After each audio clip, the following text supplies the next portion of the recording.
Well, the results today show that the plan that we have with the Bank of England is satisfactory to them. We still have some actions to take that we agreed to last year. But what was really pleasing was that the bank showed such an improvement over the last year and over the last 24 months. And it shows that even under a very severe test of 40% reduction in commercial property, 30-odd% reduction in house prices, doubling of unemployment, the bank would still be in sound condition. And that's something that I've been building since my tenure in the job, to recreate a bank that was secure, that the public of the UK did not have to worry about this bank. And I think today just shows another step forward. Now, as you say, you've spent a lot of time over the last 4 years detoxifying the bank, offloading toxic assets. I mean, the one big legacy issue you still have is this settlement with the US Justice Department over the mis-selling of mortgage-backed securities. Any clue on when that's going to happen? Well, unfortunately, there isn't any further discussions going on in there at the moment. It is something that we would like to clean up, and we've said once we have tidied up the Department of Justice fine, that this bank will be back in profit. So it's something that we do want to do as quickly as possible, but unfortunately, not in my time gift. And of course, bringing it back into profit means, I mean, we heard from Philip Hammond last year, the Treasury is looking to raise $15 billion from selling RBS shares over the next 5 years. That can't go ahead until the DOJ settlement, presumably. Well, what we showed even in the first 3 quarters of this year, that the bank is a really sound, profitable business, 3 quarters of profit.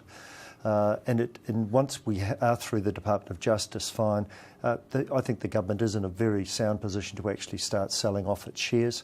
It's shown last week, the Chancellor said that he was keen to do that. He believed the bank was in good enough shape to start that process in the 2018 and 2019 fiscal year.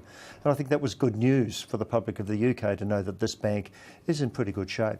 Now, the other big legacy issue with which you're still grappling to an extent, Global Restructuring Group. This was your restructuring unit, tipped thousands of small businesses into liquidation. The FCA's published a summary of a report today on what's happened. Should they have published the full report? Well, I think the summary, which has had a Queen's Counsel look through it on behalf of the Treasury Select Committee, said that the summary did reflect fairly what was in the report. The danger in putting out what we call these S166 reports is once you've put one out, how many do you put out going forward? So I think that's the reservation as opposed to this specific report. But the report did show quite clearly that we didn't get everything right here. There were some things that we have apologised for. There are some actions that we're taking as far as putting in place a proper complaints process that is set over the top of by a High Court judge so that we look at every case and say, did we get this right or wrong? And if we got it wrong, putting it right. We've also gone through 3,500 of the customers that were in this global restructuring group and refunded with interest all of the complex fee structures that they paid as well, because again, we weren't comfortable with it. The report showed that we didn't get that right. So we are trying to move forward on behalf of our customers and of the bank. We just didn't get it right. OK, now what about the outlook for 2018? I mean, we heard some fairly downbeat comments from the Office of Budget Responsibility last night. Morgan Stanley on this show last night said they expect growth to be even lower than that. What are you thinking? Well, what's been really interesting, the economy has been very robust, even with this uncertainty of Brexit hanging over it. And yes, the report showed for next year probably 1 to 1.2% GDP growth. But I've just been so surprised how resilient the economy has been. The consumers are still feeling pretty good about what's going on.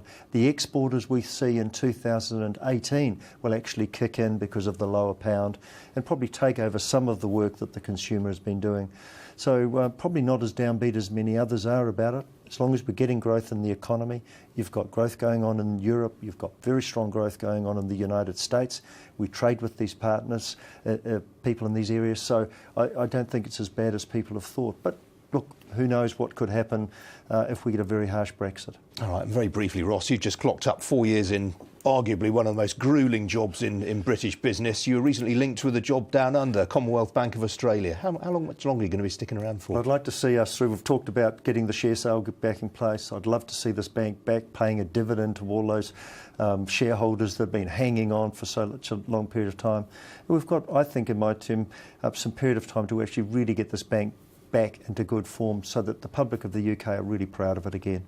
We've got a lot of work to do around our customers. We're making major changes to the way we're operating the business because our customers' behaviour is changing around branches and those sort of activities as they move more and more digitally. So lots of things to be done as of yet. All right. Good to see you. We haven't seen the back of you yet. Ross McEwan, thanks for joining me. Thank you very much.